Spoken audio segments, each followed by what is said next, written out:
Hello everyone. तो स्वागत है आप सभी का आज इस नए वीडियो में। और पिछली क्लास में हम लोग बात किए थे कांटेक्ट फोर्स और उसके टाइप के बारे में, जो कि हमारा फोर्स पार्ट 1 था।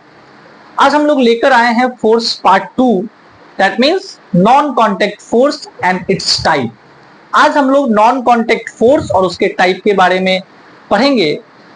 तो स्टार्ट करते हैं दो खूबसूरत लाइनों के साथ, जो मेरे खुद के विचार हैं मेरे अपने स्टूडेंट के प्रति, कि जिंदगी के दो चार ऐसे ख्वाब जिन्हें मैं आसमां से दूर चाहता हूं। जिंदगी के दो चार ऐसे ख्वाब जिन्हें मैं आसमां से दूर चाहता हूं, और मेरी जिंदगी भले गुमनाम गुजर जाए। मेरी जिंदगी भले गुमनाम गुजर जाए, मैं अपने छात्रों की जिंदगी मशहूर चाहता हूं। तो स्वागत करते हैं आप सभी का और शुरुआत करते हैं आज की क्लास। आज जो हमारा टॉपिक है वो हमारा टॉपिक है नॉन कांटेक्ट फोर्स। आज हम लोग नॉन कांटेक्ट फोर्स और उसके टाइप के बारे में बात करेंगे। पहले ही दिन मैंने अपना मोटिव बताया था आपको कि कम से कम बातों को लिखकर और ज्यादा से ज्यादा बात कैसे समझा जा सकता है, जो कि फिजिक्स में बिल्कुल पॉसिबल है। So today we will discuss about the non contact force and its type. Non contact force that means what? Whenever two body will apply the force to upon one another, that means जब दो body एक दूसरे पे force लगाएंगे, या एक body दूसरे body पे फोर्स लगाएगा, या दूसरा बॉडी पहले बॉडी पे फोर्स लगाएगा, लेकिन ध्यान रहे फोर्स लगाने के क्रम में उस दोनों बॉडी के बीच में कोई फिजिकल कांटेक्ट नहीं होना है। तो ऐसे फोर्स को हम क्या कहेंगे? नॉन कांटेक्ट फोर्स कहेंगे। Non contact force that means कि जब एक ऑब्जेक्ट दूसरे ऑब्जेक्ट पे फोर्स लगाए, उस दोनों के बीच में एक सर्टेन डिस्टेंस होना चाहिए। जब एक पर्टिकुलर डिस्टेंस से एक ऑब्जेक्ट दूसरे ऑब्जेक्ट पे फोर्स लगा पाए, लगा सकता है, तो फोर्स के उस टाइप को हम लोग क्या कहते हैं? नॉन कांटेक्ट फोर्स कहते हैं। हम लोग टाइप्स की बात करेंगे। Basically non contact force have 3 types. The first one gravitational force, the second one magnetic force and the third one electrostatic force।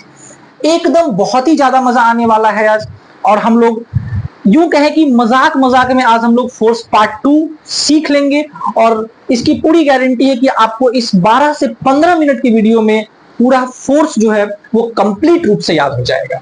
हम लोग सबसे पहले बात करेंगे भाई मेरे ग्रेविटेशनल फोर्स। ये ग्रेविटेशनल फोर्स होता क्या है? सबसे इंपॉर्टेंट, बहुत कंफ्यूजन है इसमें, ग्रेविटी और ग्रेविटेशन में बहुत ही ज्यादा कंफ्यूजन है। आज के बाद कंफ्यूजन नहीं होगा। सबसे पहले बात करते हैं ग्रेविटेशनल फोर्स की।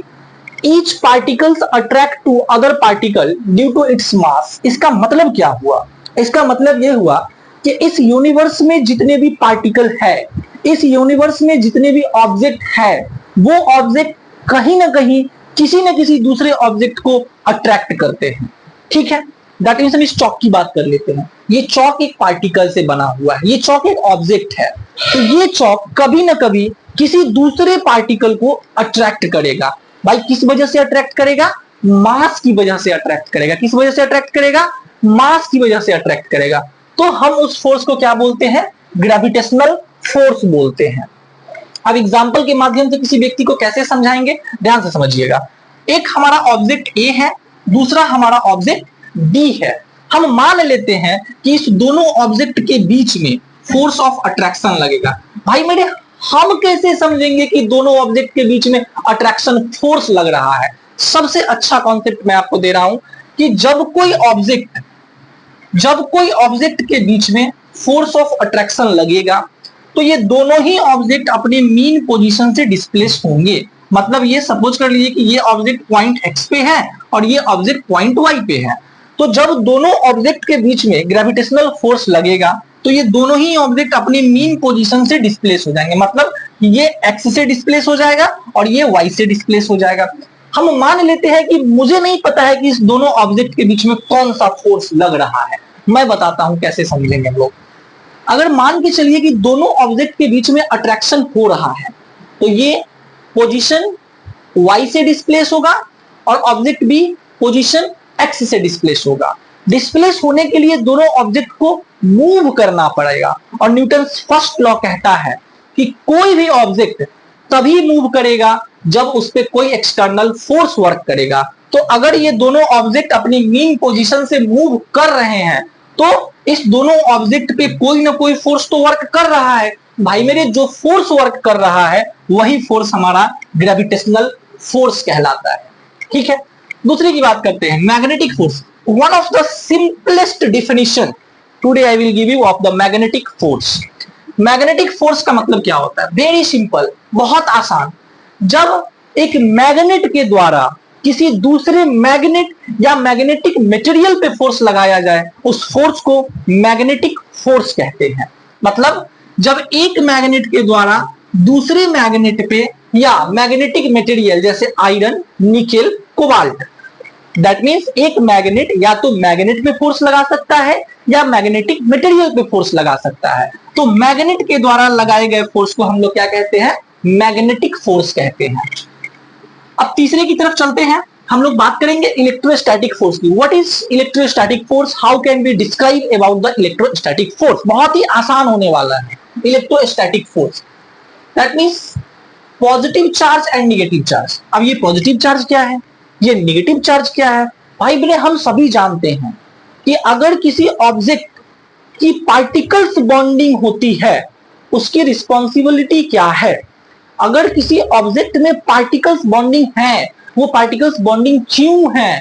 क्योंकि उस पार्टिकल के बीच में चार्ज वर्क कर रहा है। और जब एक चार्ज्ड ऑब्जेक्ट दूसरे अनचार्ज्ड ऑब्जेक्ट पे या दूसरे निगेटिवली चार्ज्ड ऑब्जेक्ट पे फोर्स लगाए तो उस फोर्स को हम इलेक्ट्रोस्टैटिक फोर्स कहते हैं। मैं आपको एग्जांपल बताता हूं। हमारे पास ये सपोज कर लीजिए कि स्मॉल पीसेस ऑफ पेपर है। मैं एक पेंसिल का टुकड़ा लूंगा और उस पेंसिल के टुकड़े को अपने हेयर पे रब करूंगा। हम सभी जानते हैं कि फ्रिक्शन एक फिजिकल फिनोमेना है जो चार्ज को ट्रांसफर करती है। तो जब हम पेंसिल को रब करेंगे तो हमारा पेंसिल क्या हो जाएगा? चार्ज्ड हो जाएगा। अब वो पेंसिल पॉजिटिवली चार्ज्ड है या निगेटिवली चार्ज्ड है, हमें नहीं पता है, आपको भी नहीं पता है। अब मान लेते हैं कि हमारे पास जो पेपर है, अगर ये पॉजिटिवली चार्ज्ड पेपर है और उस पेंसिल से हम अट्रैक्ट कराएंगे, अगर वो अट्रैक्ट हो गया तो पेंसिल क्या होगा? निगेटिवली चार्ज्ड होगा।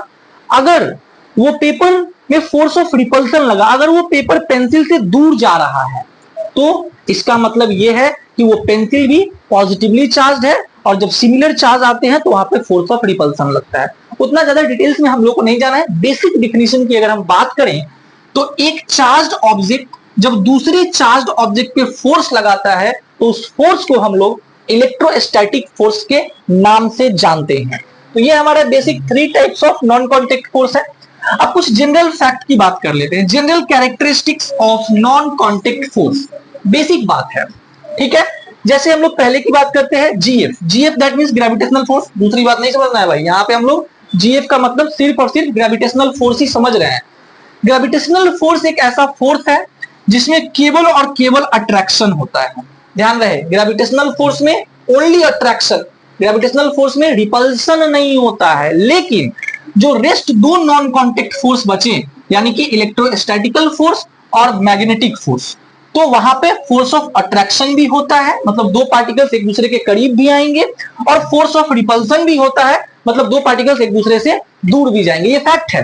ग्रेविटेशन में केवल और केवल अट्रैक्शन होगा और इलेक्ट्रोस्टैटिक फोर्स और मैग्नेटिक फोर्स में अट्रैक्शन भी होगा और रिपल्सन भी होगा। ठीक है, एक और बात करते हैं। Non contact force depends upon the distance between two object and its mass. That means non contact force का जो मैग्नीट्यूड है वो किस पे डिपेंड करता है?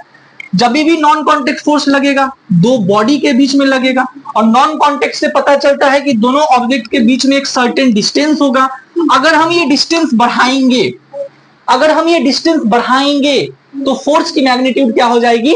कम हो जाएगी। तो यहां पे हम लोग लिखते हैं F directly proportional R square. मतलब कि डिस्टेंस के स्क्वायर को अगर हम बढ़ाएंगे तो फोर्स का मैग्नीट्यूड हमारा कम हो जाएगा।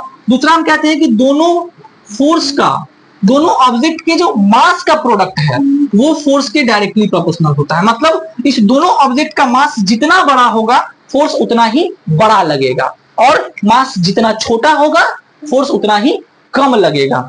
तो ये हमारा था एक बहुत शॉर्ट सा clip about non contact force. पिछली वीडियो में आपने देखा था कॉन्टेक्ट फोर्स, हमारा अब यहां रहा नॉन कॉन्टेक्ट फोर्स। और अगले क्लास में हम लोग पढ़ेंगे Newton's first law and law of inertia.